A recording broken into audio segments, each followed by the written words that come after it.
Hello, guys. Thank you for tuning in to the We Have Issues podcast. I am Matt. I'm Carvell. And I'm Chris. And bear with me today. I'm trying to get over the flu. I'm not doing my RFK Jr. impression. So if I have to hand it off to one of you guys, I will. But anyways, so today let's talk about the Epstein files and the absolute circus that it has become. What does it mean for us? How has it divided the MAGA party? How has it stoked tensions between the Democrats and Republicans, who are the key players, and kind of where they stand in this whole thing? Epstein files is kind of a hard topic to discuss because what are the files? We heard rumors of a little black book that was really probably nothing more than an address book. You've got a billionaire like Jeffrey Epstein. He's going to have an extensive contact list. I don't think anybody truly expected there to be an Excel spreadsheet of clients and what kids was being trafficked to them. But that seems to be kind of what some people believe the list was. So what do you guys think? What would you say the list, the files, what did you expect to see in them? I believe there is a list of just people that has either visited the island, made some sort of transaction, or they're on maybe like a particular list that identified them as getting some sort of service. Now, I'm not sure if that's correct. Maybe that list could have been compiled after Epstein was running into trouble, because we know that when shit started to hit the fan, excuse me for lack of better words, he was at the point where he was trying to figure out how he could manipulate people. For an example, I know that there was an email, one of the first emails that came out that Congress released, was that he was trying to figure out ways that he could leverage Trump. At first, he didn't really think that Trump was going to win the office, but when he was communicating to one of the reporters, and the reporters were speaking on a level as if they were a friendship, and he was saying that, well, you know, if Trump does get elected and this does go far, it could work out better for us. It could work out if he gets elected, then, you know, I won't say anything, and I'll say Trump has nothing to do with this, and I could use that as a, hey, you owe me. Or, you know, if he doesn't get elected, then he could use it, you know, that information to pretty much get him in trouble, get him in jail. So I think that's something that is a really important fact in this case, because it says a lot, where it gives us a pinpoint of where we can start looking. Now, I don't know, because we all know that Epstein is a manipulator. We all know that he's a liar, but how much of these emails was he lying or manipulating from? I mean, we saw that he was trying to manipulate Trump, but, you know, how much of this do we know is to be true or false? I personally think that Trump did have dealings with Epstein. I personally do believe that they had a really good friendship, and Trump may have known a little bit about Epstein's dealing. To the extent of how much, I don't know. And to the extent of what is considered criminal, I don't know. And that's what we're trying to figure out. That's what the public's trying to figure out. And I think I don't trust these political parties. I don't trust the Democrats, and I don't trust the Republicans, because the Democrats and the Republicans, when these emails are being released, they're trying to give the people their own narrative. For an example, the Democrats, we've been told, we've heard that when they release these files and these emails, that the emails that were released were more so to give Trump a really bad name and understanding of, hey, this is what Epstein says, and this is what, this is how Trump is related to all this. But then I guess the Republicans doubled down and they released more emails. And the emails that were pretty much saying, like, how manipulative Epstein was and dealing with Trump and trying to in a sense change the narrative of of how the American people perceive this case. So this is definitely something that we're learning more about it. But one thing I know for sure, and I can say the Republicans and the Democrats, they want transparency. They want transparency according to their own narrative. Chris, what about you? What did you kind of expect to find in these files? Did you kind of have a preconceived notion of what they were going to contain, what they were going to be? I don't think anybody had the idea that they were going to be just released unredacted in full. Oh yeah, we are not going to get the full report on the Epstein. Absolutely never. Absolutely not.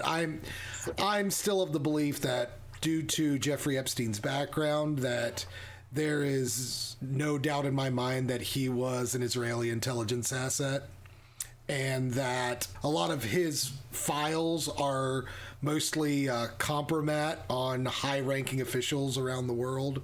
I don't know if it's all child essay stuff or things like that. I think that he used quite a few methods to manipulate people and get them to either give him secret information or to get them to back him in a variety of ways. And I think we will see mostly these mundane ways will be released, him paying off somebody, or we discover that somebody had an affair with somebody else. A lot of things that are unethical or immoral, but not necessarily illegal. There'll be a lot of that in the files, I think. I think that a lot of his work will be kind of shrouded in mystery in the files.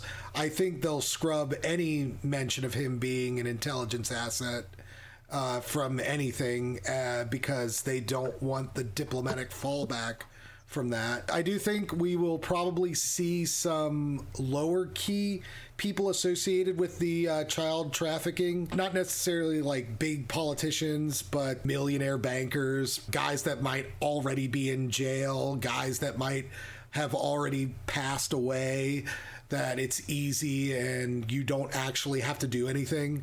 And I think that's what a lot of this Epstein file stuff is you're just not going to do a lot of stuff. There's going to be not a lot to be done about it. It's not going to do anything. People that are already predisposed to believe in it, they're just going to take it full face value. The people that are skeptical of it, they're still going to be skeptical because they don't trust the government to give them the full story. And really, the whole Epstein files thing is I see that as more performative than anything on the part of our politicians. It's a real easy win. What is an easier win than saying I'm standing up against, child abuse and child trafficking? Of course you are. Like every sane person should be. Now, it's given me some pause that there's been quite a lot of pushback against this by President Trump and Speaker Mike Johnson. That gives me a lot of pause, especially now that both of them are kind of backing away from their earlier statements and saying, oh no, I was never against it. Trump's like, oh, you're going to bring this to a vote? Well, here's all the work anyway. So, look what I did. It's like, it's like volunteering after you've already been ordered to do something. It doesn't work that way. It doesn't work that way at all. Epstein is definitely the gift that keeps on giving. I mean, like you said, Chris, it's the whole SA, child situation with Epstein. That's kind of a given, but I think there's a lot of other methods that he used, a lot of information that was compiled. And I think this was just one of those lucky little things where now we're at the point where just the mere association with Epstein. I mean, the guy gave millionaire friends rides on his plane. I think Trump flew on the plane from New York to Florida one time, or there was somewhere Trump had flown on the plane because he couldn't get on a private jet, and Epstein had his available. And just the mere, act of being associated with him in that regard, now you can use, almost as blackmail against somebody. And that's one I think there are a lot of people that are scared of whatever these files are, whatever they contain in their, entirety. I think that's what's scaring people, is I don't think they want to be associated with it at all. I think Trump is trying to downplay the friendship. I think he was definitely more involved with Epstein than he wants to let on. I think he's trying to bury that. But at the same time, there was something that happened at Mar-a-Lago that Trump basically cast him out and wrote Epstein off. And it was very abrupt. And some people have attributed that to kind of this real estate turf war that went on between them. But, that's Trump's business. I don't think that he would ever just bail on it. I think what I heard from the story is that Epstein stole some of his people or girls, and they don't know necessarily if he was referring to the staff or women that right.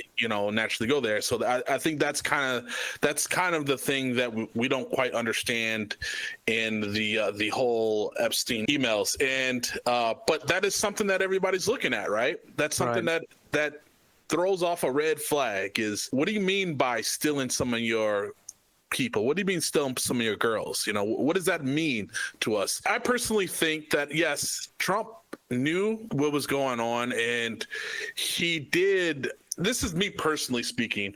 I don't have enough evidence, right? But I do think Trump knew to the extent of what was going on. If there are emails that say otherwise, then sure, but there's a particular reporter, London Thompson Jr. So in December 2015, I know there were exchanges between him and Epstein. And one of the things that was quoted too in a message, an email a long time ago, and I think it was in 2002, in the New York Magazine, Thomas had written in which Trump was quoted calling Epstein a terrific guy who, I quote, likes beautiful women as much as I do. Mm-hmm. And many of them are on the younger side. Right. Now, like, when you're reading this article on 2002 and Trump is probably, what is that?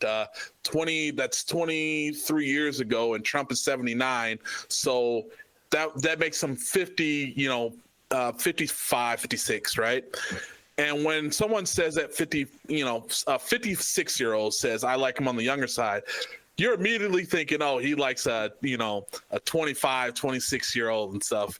But, when all this stuff comes out about Epstein, now you got to question, well, you just said, just like me, I like him on the younger side. Are we talking about 14, 15? 16 years old? That changes everything, right? I think a lot of problem with this is that a lot of this language is very, very vague, and it relies on us to kind of interpret it.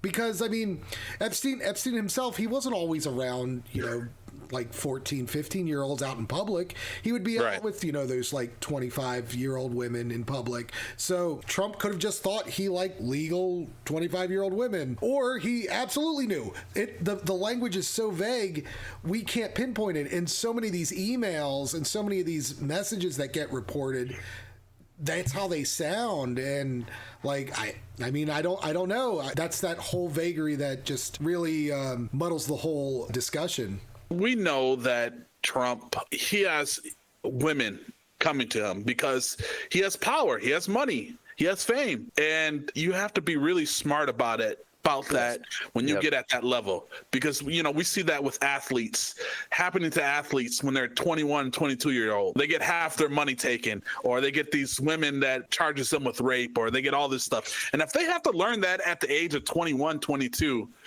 why haven't you learned that at the age of 56 years old? That we cannot give you a pass on that. In all this, I really don't think, I think Trump is trying to distance himself for optics, but here is why I don't think there's anything very nefarious. Maybe there were some underage women that Epstein had brought to Mar-a-Lago, but I don't think Trump did anything. The reason I think that and I feel that, one, I just intuition. I just don't get that Trump is a creep. He's a pervert, but I don't think he's like a child creep. But the main thing is he wrote Epstein off completely, just shut it down. If you're being blackmailed, if somebody has something on you, isn't it one of those keep your enemies closer type situations? And the fact that Trump was just like, nope, done with this, walked away from it, kind of makes me feel a little bit better about it. I mean, like you were saying, Chris, earlier, Mike Johnson even, seems to be something held over him, which if I had to make a guess, probably some gay stuff. Yeah. Just by looking at it. But I mean, seriously though, I mean, everybody that's involved with this is short of Marjorie Taylor Greene and Thomas Massie seem to be absolutely petrified in this whole situation. And so that's one reason that I try to give Trump a little bit more grace. Maybe I'm wrong. I could be completely wrong, but I just feel like he wouldn't have had the ability to completely write Epstein off and walk away from it if there was some kind of blackmail there. On that note, I think that there is almost more evidence that might exonerate Trump, such as Virginia Giuffre, who, she was adamant that she never did anything with Trump or she never saw Trump doing anything. And she was the one who was going after him the hardest. If she wasn't staying quiet about Epstein, there's no reason for her to stay quiet about Trump.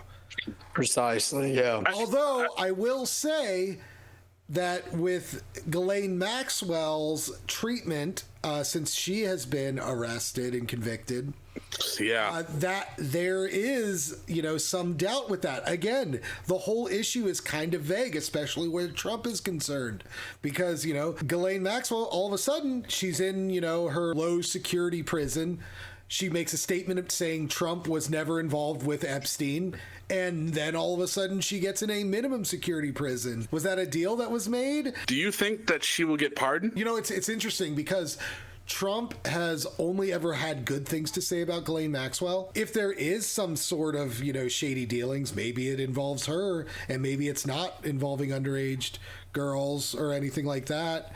So maybe there's some, compromising thing with Maxwell. Who knows? I think he is really talking with his people about commuting her sentence or pardoning her.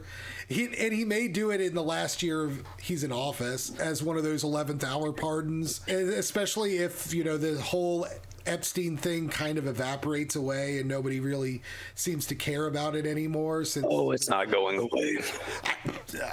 Eventually it's going to have to, right? I mean, maybe not as far as Trump's involved, but he's been dead or in a villa in Tel Aviv for the last how many years?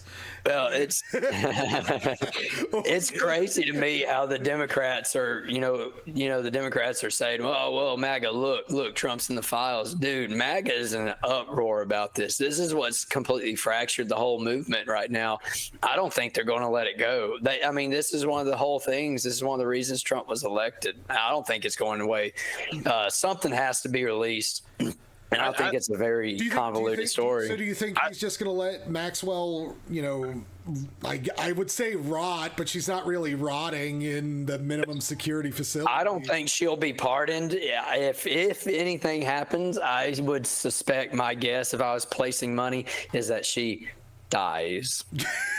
I think personally, the Republican Party, they got a civil war that's going on right now that they got to figure out themselves, right? Mm-hmm. So we got Marjorie Taylor. She's on her side. We just recently saw that Trump, how he is bashing her now. Marjorie again, saying her thing. Oh, man, did you see the Marjorie Taylor Brown he tried to make stick? I was like, nah, that's a swing and a miss. God, yeah. He's terrible. And then he has very bad humor.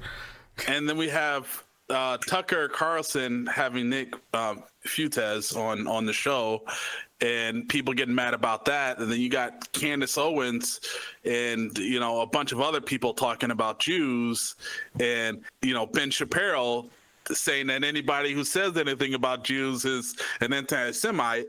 So right now, there is absolutely no real ideological thinking in the Republican Party, because he hates him, she hates him, he's friends with her, so everybody's kind of like, mixed up, right now. And and that's probably why this is probably for the Republican Party, because Charlie Kirk was probably one of those that was the leader of a movement going on, right? But now, like with Trump and everything that's going on, the Republican Party I don't know if they know their identity, and it seems like the Democrats could benefit from this. However, I don't know if they will, because they might still be stuck in their ways of, hey, people, you have to convert to us, not us converting to you. You know who I think benefits most from these kind of fracturings are your third parties in the system, like the American Solidarity Party, who can capture these people who are. I think all of these different things are causing people to wake up. You can call Marjorie Taylor Greene, you can call Thomas Massey, Lauren Boebert. You can call these people rhinos now because they oppose Trump.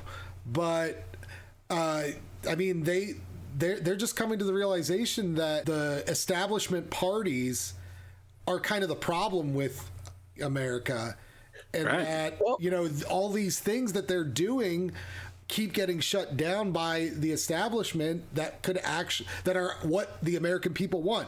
The American people want justice for Jeffrey Epstein's victims. The American people want to know which one of our leaders are implicated in these unsavory details. Well, and that's the problem, Chris. And like you're saying, this benefits third parties, because at this point, if Epstein was intelligence, CIA, Mossad, who knows? Maybe he wasn't either. I don't believe that. Maybe he wasn't. Let's just say, for instance, he was just kind of a lion tamer for, rich billionaires that do have influence. Right now, no matter what, at what level, Democrats and Republicans are all tied into this. If it turns out that he is some kind of intelligence operation, they're all tied into this. So like you're saying, Chris, it's perfect time for third parties to step up, because hands are dirty across the board if this is something that connects back to the government. Here's the thing with third parties like us, right? It's going to take for somebody from the third party to get popular first. It only has to be one or two of us or a group. It has to take someone to be extremely popular for people to start coming into the third party, instead of the third party going out there, right? This is just my own personal view, because it's really hard to not only follow a party, follow an ideology, but not know the completeness of it, and not have a leader that you can particularly come up to and listen and understand and follow their ways, right? So that's one thing that a lot of third parties like us have to first figure out. We can't be single issue either. I mean, that was the whole joke with libertarians, is they just want free weed, and that was a large portion of their platform. And of course, they wanted some tax reform. But with ASP, we do have, I feel like, a more comprehensive platform. And there's even people within the party itself that's accused of us of being a single issue party because of our stance on being pro-life, anti-abortion. But even if you wanted to look at it that way, most of our culture, most of the platform trickles down from that main issue, pro-life. We want everybody to have a great, full life, and we're going to be concerned with matters that lead to that full, great life. And so, yeah, Carvell, we do got to get some kind of face, some kind of leadership. We need somebody that's charismatic. We're seeing younger and younger politicians. Mom Donnie just tore through things. AOC is captivating people. And even over, if you want to go to the far right, they've got Fuentes now. He kind of looks like a little angry leprechaun to me. I don't think he presents well on camera, but he is charismatic. He is a young guy, because I hate to, it's a trope, but everybody's tired of the old white guy. And that's what, it sucks. If we could like take Bernie's essence and like stick it in somebody young. What do you think the fallout's going to be from these Epstein files? Like, how is this going to shake up politics in the country? I mean, we already kind of covered that with the third parties. I think you're going to see people pulling off and going toward these third parties. We're already kind of seeing it with people like Marjorie Taylor Greene breaking ranks. And, I think you're going to see a new coalition. It might not be the ASP. I hope it is. But you've got Fetterman, who's kind of being kicked out of the Democrats. You've got Marjorie, you've got Massey. I think you're going to see an inevitable rise of more of these independent politicians. And with technology being what it is, it ought to be that way. I think the two-party system's starting to die, and I think we're starting to see the death throes of it. But I don't know. I think people are going to start looking back at history a little bit differently. I don't know. I think I've mentioned before Andrew Wilson's wife, Rachel Wilson. She's written a book called Occult Feminism, a really good book, kind of hard to dispute much in it. But she talks about these cults that have existed, throughout history. And as Bible believers, we have to believe that those cults definitely existed. And I don't know why everybody thinks that these people with these perverted ideas and practices have gone away. And I think this is going to pull the veil back on that these ancient, for the lack of a better word, these ancient religions have still been around and they're still operating behind the scenes. And so I think it's going to not only shake things up politically, but I think we're going to see some kind of spiritual awakening that comes out of this. And I think I think that more so than politics and everything is why they're fighting so hard to keep this stuff under wraps. Midterms are only a year away. Do you think that this is going to be an issue that carries on into the midterms? Do you think that this is an issue that is going to make or break certain people's careers? I'm in Thomas Massey's district. In my local groups, I keep hearing things like it's like 50-50 split down the way. There's a lot of people that are supportive of Massey, but interestingly enough, a lot of this Massey support seems to be coming from outside his district as he's gotten more national prominence, and more people on the outside seem to be for Massey, whereas locally, I'm not as confident that Massey will beat off his challenger. This is quite heavy MAGA country here, and Massey has made an enemy of Trump, and that's starting to show in the local Republican circuit around here. These Epstein files, it's a high risk. I see this as a high risk, high reward for a lot of politicians. Marjorie Taylor Greene, she's in a very conservative, MAGA heavy district in Georgia. Her seat might be lost. And that's kind of what we need to look at, is more of these local kind of politics, because nationally, the Epstein file seems to be a big win, among independents.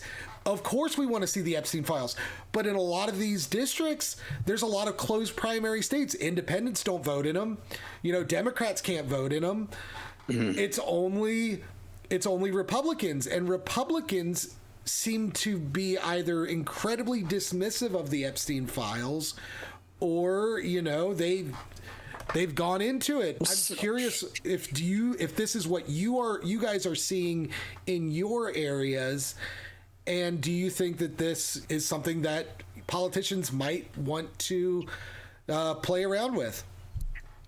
So on a local level, I don't think there's going to be much change. As far as making and breaking careers, I would say that's going to be a high up like Trump. This is going to really disrupt his career.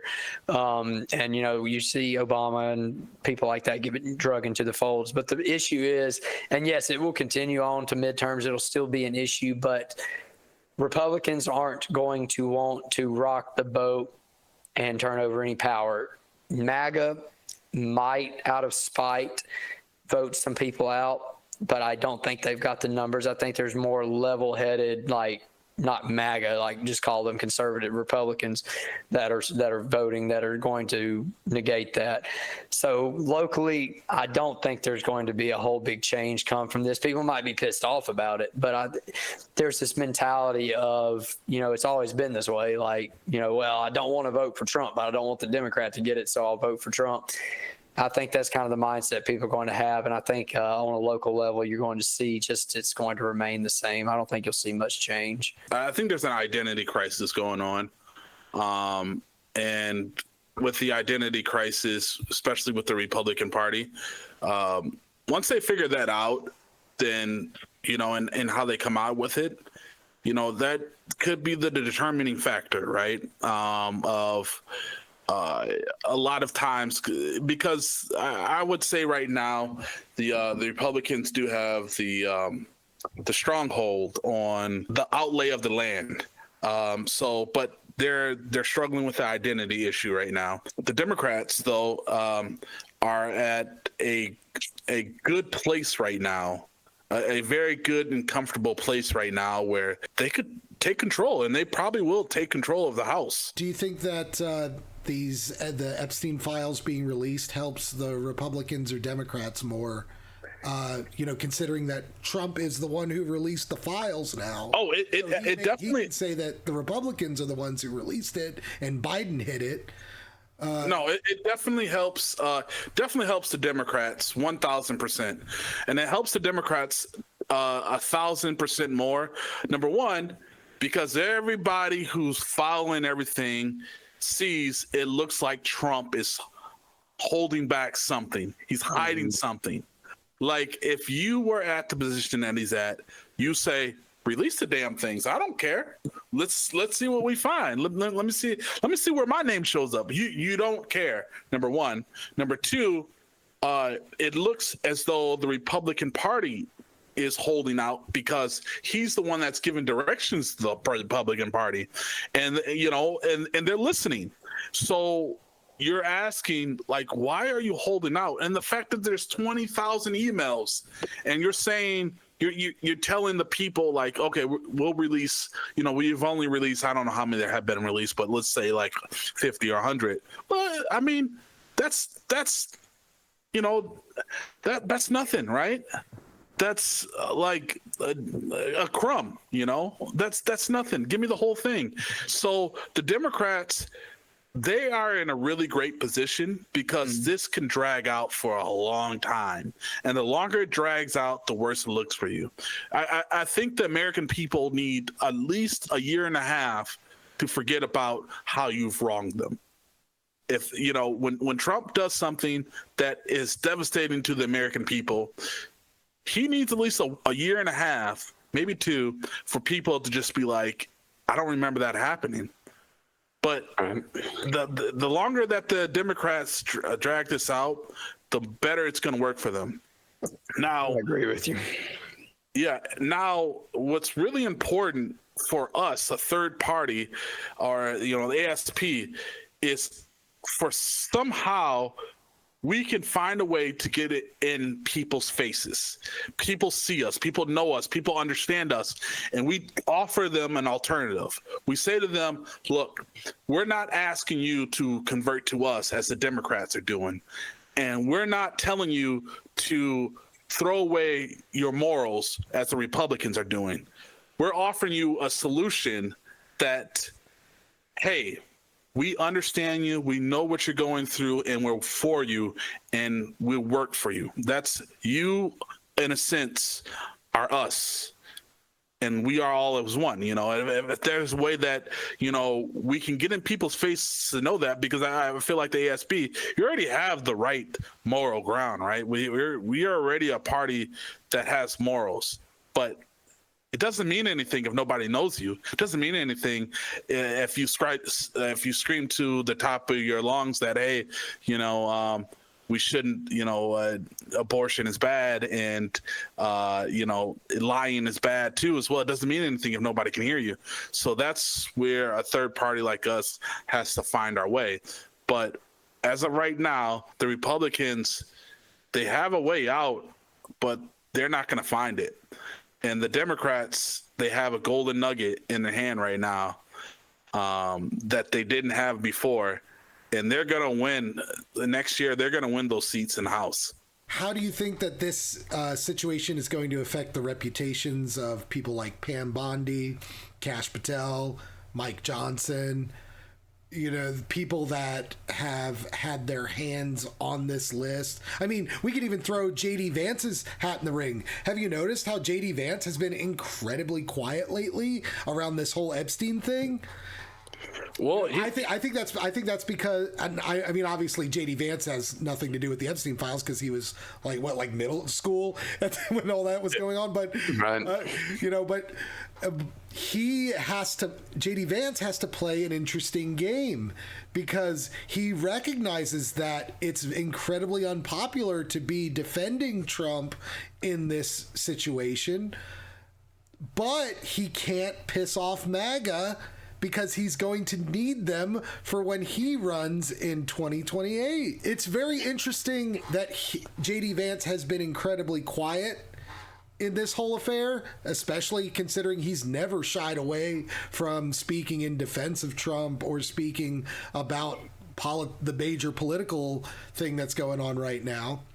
We've had those individuals, like I said, Pam Bondi, Kash Patel, Mike Johnson, who have either denied that, who have either always said, oh, we have the files on my desk, or the files don't exist, or, you know, there's nothing in the files, to here's the files, or Caroline Leavitt. I mean, but she can't really be at fault because it's her job to be the voice of, you know, the administration. So obviously they're going to sugarcoat everything and lie. But I mean, every single one of those people, their reputations are kind of, I think their credibility and their reputations are ruined now.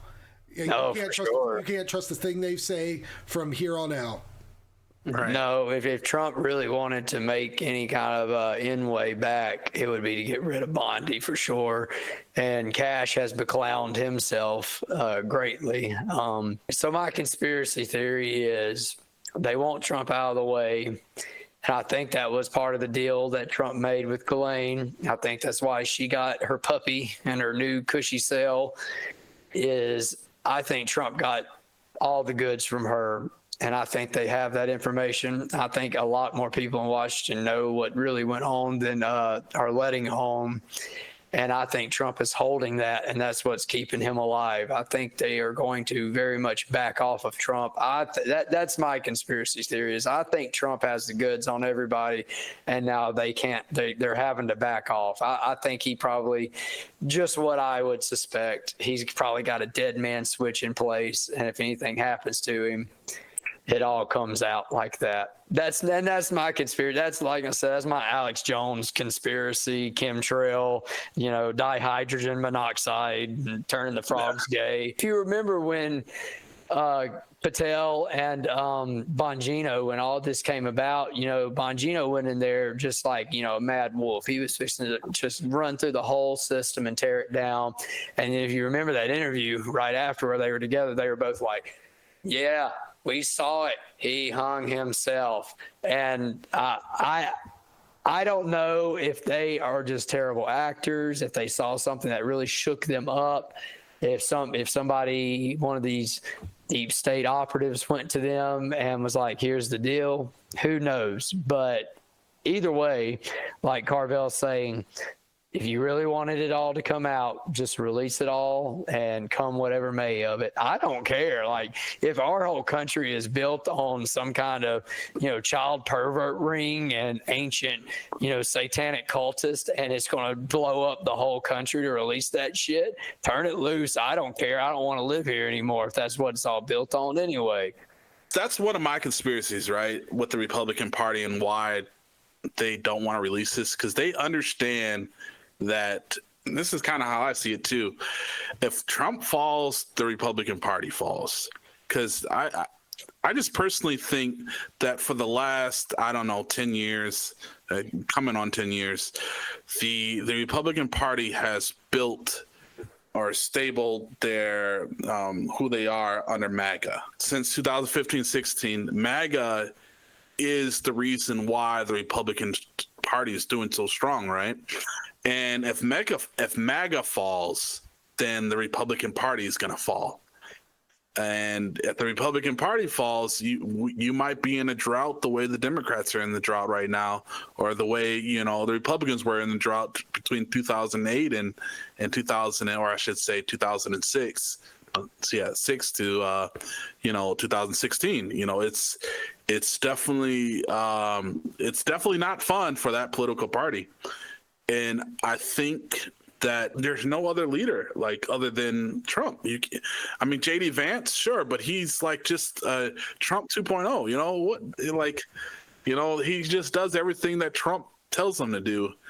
Obviously you're supposed to kind of do that as a Republican, as a VP, but I would not be voting for Vance at all, because I see him as I don't see him as a person I could trust, especially his Palantir ties and his references to Trump as mustachioed man. I warmed up to Vance a little bit, but I'm still very much keep him at arm's distance. So right. Would not, if he was the Republican nominee, I wouldn't be disappointed, but I wouldn't just be it'd be kind of, all right, whatever. Not that I'd be voting for him anyways, but And then you have the person that Chris, you were talking about how we don't like it, but Mike Johnson, and stuff. I absolutely do not like the guy every single time he talks. And I'm just and these are the leaders of the party, right? And if I can't follow these leaders of the party, I can't trust anybody that's the leader of the Republican Party. Then, if I can't do it, I can only imagine what most of the Americans are like, the ones that are somewhat educated, not that yellow dog Republican. What do you think about Tucker Carlson being kind of the dark horse that comes in and takes over? Well, 0% chance, 0% chance he takes the Republican Party in any kind of primary. He could run. He might even get 5% of the vote, but he is too big of an outsider. He does not have the sort of generational following that the Trump brand had going into 2016. So yeah, he could maybe be kind of play a kingmaker role with his followers, where he might tip the balance for another Republican to win. But yeah, no, he's 0% chance. Yeah, I think Tucker Carlson, he's not as good of a speaker as most people think he is. I thinks Tucker Carlson's a good speaker. Okay, well, I don't know. Maybe it was just my, my own thinking that, hey, I can't get over his laugh. That's the only, man, could you imagine Tucker up in like they're doing the Republican debate and somebody says something crazy and he's like, whoa, the little belly laugh thing. Yeah. I can't do it. I ain't got a voice. Carvell, you were talking about how you think this is a big coup for the Democrats. Just recently, the Democrats have made a little bit of a gaffe, not quite as bad as the American Solidarity Party gaffe, but, but they posted a tweet on X. I don't know what you call it now. But they posted on X that in 2017 Thanksgiving, Jeffrey Epstein and Donald Trump had a nice Thanksgiving dinner. And that is very easily fact-checked as false. That obviously never happened, but the Democrat Party posted that. So what kind of credibility does that party have in this whole affair? Because that to me tells me a few things. One, the Democratic Party is incredibly lazy with their social media. They just let some unsupervised interns have the reins without any sort of quality control. So that shows that they're quite disorganized. Or two, the Democratic Party is maliciously putting forward false information, and they know that it's going to be debunked, but they figure most people aren't going to try to debunk it, and it's out there and 1 million people have seen it. So 500,000 people are still going to believe that that's actually a thing. Where does the Democratic Party look at in this? Because can you trust anything they say now? They deleted it, but here's the thing about this is human nature, right? And human nature is, if you want people to take your side, people to follow you, you give them what their itching ears want to hear. And that's a sad, this not just the Republican Party that does that. It is also the Democrats. The Democrats do that, but the Democrats, in a way, are more susceptible to these kind of lies right now. Not right now, and I'm not talking about like always. I'm talking about right now because they're desperate. People in the Democrat Party compared to 10 years ago are a little bit more desperate because it looks as though that MAGA has a stronghold over the Democrats. That it seems like the MAGA owns the media in some ways. It seems like MAGA it can sue anybody and they'll run like with their tail between their legs. There's such a stronghold, right? So in order to rally your party, sometimes you got to tell people what they want to hear. And when you tell people what they want to hear, some of that tends to be lies. And that's just it's not just the party, it's just human nature. So yeah, obviously there is an issue that's going on with today's society. And yes, people lie. I've seen the Democrats lie before. I mean, we've seen that with the whole 2001, 2002 inflation, like how the Democrats were downplaying, oh, no, inflation is not happening. Inflation. And the Republicans were like, bro, what are you talking about? Inflation's it's a real thing. It's going on right now. And then finally, boom, it blew up in our face. So it's the Democrats do it and the Republicans do it.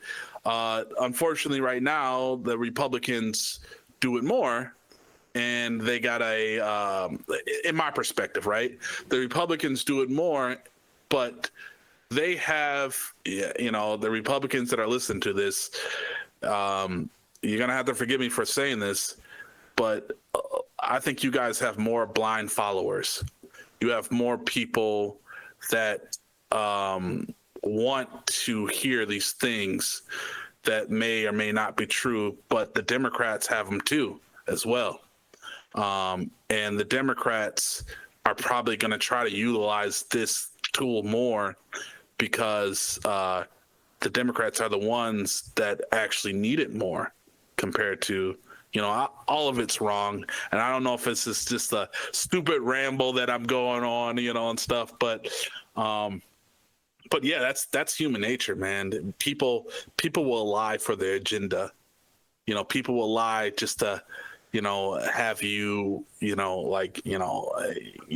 a young guy that's like, hey, babe, I got some money in the bank and I got a nice car. Come follow me. Because they got an agenda to get in their pants, and stuff. And, people lie. People lie about that stuff, just to get what they want. And that's just human nature, man. It's more than Republican and Democrats. It's human nature. And sometimes people do it more than others. And sometimes people are more soulless, I should say. Yeah, I mean, I'm complete polar opposites with Carvell. So the Republicans, I think the Republicans have evolved a little bit in their messaging. And I think this is one of the things that pisses the Democrats off so much.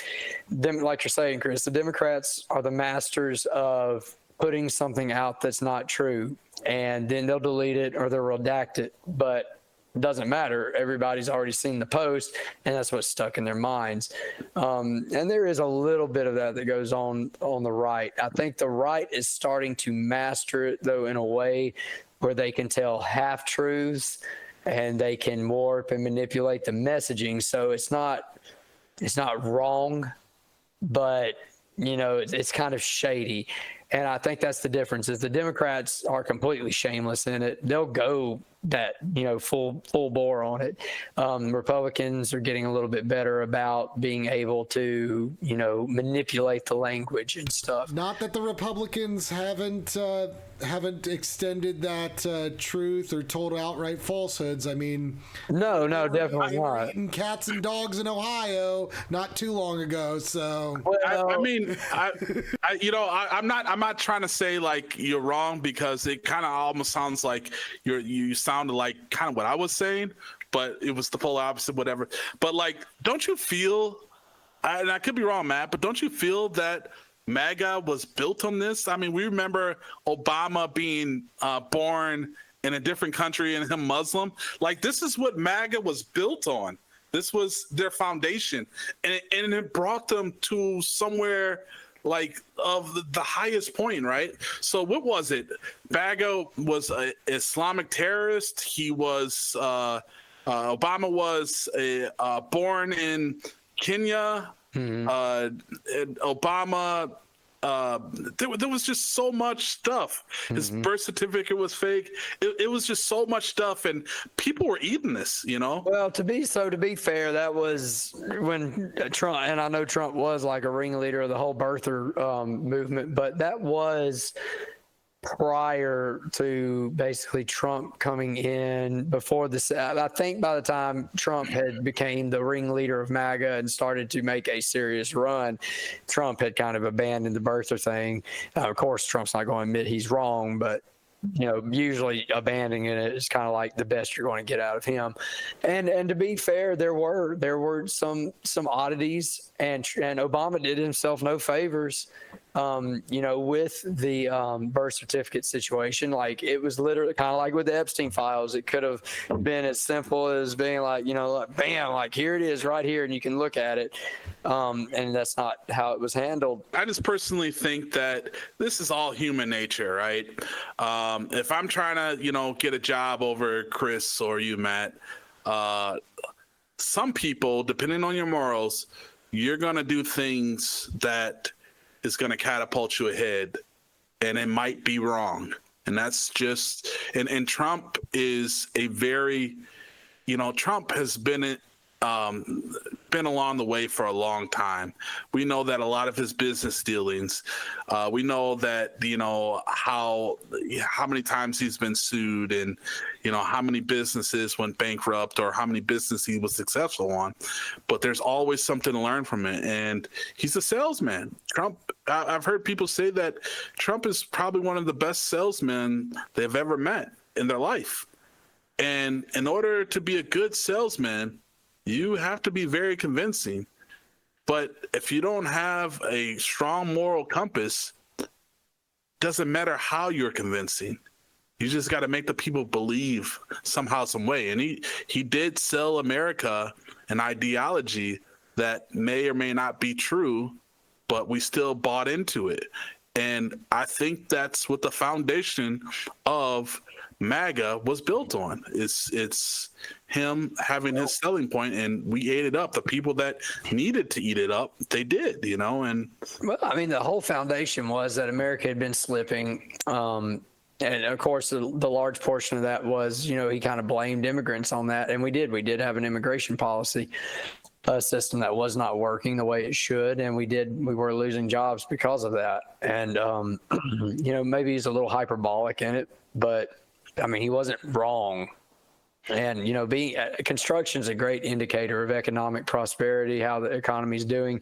I'd say it's almost better than going by GDP, because when people have money, they invest, they build. So under Trump, under his first term, I saw it. I mean, construction companies everywhere were doing really well. And that was before Trump cracked down even on the immigration thing. So, I mean, I don't think Trump presented anything that was wrong per se. One of the big things that Trump ran on in 2016 was Hillary Clinton's emails, right? And that was just such a controversy that I thought was just a little bit ridiculous, because I think a lot of us. It was ridiculous at all. That was one of, I remember it very clearly. I felt that now things have gotten a lot worse since, but I thought at the time in 2015, 2016, when that scandal hit, it was absolutely ridiculous that you would have confidential government files on a private server that had zero oversight from any branch of the government. I felt like that was absolutely ridiculous, and that is a huge risk for, sensitive government information. I mean, none of those people had been cleared to hold that information, and all it would take is, one Russian spy, whatever Chinese spy to just hack into it, because it's on a private server. It's not going to have the same level of security as a government server would have by design, because and the only reason she's putting it on there is so that she can avoid FOIA requests. So it's in direct dereliction of her duty as a politician. So actually, I didn't bring that up. That was just a personal, I thought was ridiculous, but I didn't bring that up to say how right or how wrong it was. I brought it up to actually bring about the hypocrisy of it all, right? It's incredibly hypocritical. I mean, you had how many? What was it? We found just government files in Mar-a-Lago when Trump got out of office that were declassified. No. I think that speaks to all the things that have been happening since 2016. Is the government has gotten sloppier, it's gotten lazier, and it's focused more on these personalities than rule of law, and that it's just a degeneration of American politics. And we need to bring some adults back into the room, because right now all we have are children who are arguing over a naughty list as if it's Santa Claus that's going to give them a lump of coal. We don't need that. We need mature individuals to come in. Honestly, in the grand scheme of things, the Epstein files should not be this big national story. Epstein is already dead. Ghislaine Maxwell is already in prison. What more do you want? These people are never going to be held accountable. Well, that's the thing about it. What more do we want? We want everybody responsible. I want to see the videos. That's what I want to see. In Trump, I definitely don't. The person that is at the top. I know what you mean. The person who holds the highest office in our country might potentially be the person that was involved in having underage sex with women that were 13, 14, 15 years old. And this is important to the American people. And this is kind of why I feel like this is an interesting topic looking back 10 years ago, how important those emails were, but then how a lot of the Republican or MAGA they just need to impeach Trump. What's that? Then they just need to impeach him and use the Epstein files as part of discovery, right? That's how that works in a trial situation. That's how he's held accountable. And then if he we think about what about the text messages, right? That Pete Hegseth, I think I'm saying his name right. You're right. And they were all involved with, and how a lot of that was just sent to. Oh yeah, again, sloppy, lazy, not paying attention to OPSEC. It's a problem. It's a big problem. And the Epstein files are kind of another notch in that belt of how big of a problem this is. And the only way to fix it is get everybody out. Everyone needs to go. Because nobody's... You know who's standing up? Marjorie Taylor Greene. She's standing up. She's starting to say, hey, maybe we just don't follow... the leader blindly, and we actually do make decisions. As sad as it is to kind of say that, she's the voice of reason in this. I mean, good for her. I'm glad. I hope she comes around, and I hope she, aligns more closely with ASB principles. But that's where we're at. That's where we're at. And yes, it is. Trump is hypocritical, The Republicans are hypocritical. The Democrats They are all hypocritical. 100%. I am not disagreeing with that. And Yeah. and it's not even like both sides are equally guilty. And it doesn't matter. Right. What matters, though, is we need to start being more mature. We need to start, taking more responsibility for the people that we vote for. I guess that's what the Epstein files kind of show us. Is Right. whether the politicians that we elected, whether they are mature, whether they are looking for our best interests, and whether we should continue to vote for them. Normally we end the episode talking about, how would the ASP deal with this issue? I mean, that it's evident. The ASP is going to deal with this issue. Like every single ASP member in Congress would be signing that. All right. Well, how about for the Epstein? How about I have a question that we can end the episode with that's similar to this, right? Okay. But it's not. The ASP was in the Republicans' position, and the ASP was not a strong party, but at that moment we had some power, and our president at the time is involved and tied up in these emails. What would you do, or how would you vote according to what's going on and right now with the Democrats? I would 100% impeach the president. And the president and this could mean the president was involved in this. And this could mean the end of your party.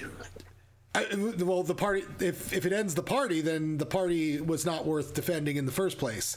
Yeah, really. Yeah, like if you can't put party over principles, you can't put party over morality. You can't put party over the people. Right. The people come first. And because the party is made up of the people. If the party is rotten, the party needs to be torn down and rebuilt so that it backs the people and it does what the people want it to do. That's part of democracy. That's what the Founding Fathers stood for. So, yes, if Donald Trump was the American Solidarity Party president, and we were American Solidarity Party congressmen who were in charge of the Epstein list, first off, there would not have been this big show. That we would be day one down his throat, calling for his resignation, calling for his impeachment. It wouldn't even get this far. And everyone would, and it wouldn't be the death of the party because everyone would see that the president is the one who's the rogue actor. And that we're the ones who are standing up for the principles, for the morality, for the people. Well, I sure as shit wouldn't be worried about emails and phone calls and silly crap like that. It's uncouth. It's very disturbing to think about, but I'd be concerned about, I want to see the videos. I want to know who is actually involved in these actions, and I want to know the financial network and movement of these people and how this money was moving around, how these people were funding this, how they were being paid. Because like we talked about earlier, Carvell, who knows? Trump and Epstein talked on the phone and had some emails. We don't know what of that is real. We don't know what the context of it was. You can't really prove anything. You can't really get anything. Probably everybody in Washington, D.C. at some point had some kind of contact, either first, second, third person with Jeffrey Epstein. So that's what I want to know. I want to see the videos and the pictures and the audio recordings that they have. That's what I need, is I need the hard ass evidence of what went on. I need the financial records. But if we observed all that, and like Chris said, hypothetical ASP Trump was he's kind of orange like a pelican. Like the pelican's beak. I guess pelicans are like white brown. I should know this. I'm from Louisiana, but yeah, if I saw that and there's evidence, boot his ass out. I wouldn't care one bit. Even right now, I've told you, I've been transparent. I voted for Trump 3 times. I don't care if he's involved. Kick his ass out now. Put him in jail. Awesome, guys. Thank you for tuning in. Please like, subscribe, drop us a comment down there. I'm Matt. I'm Carvell. And I'm Chris. Thank you.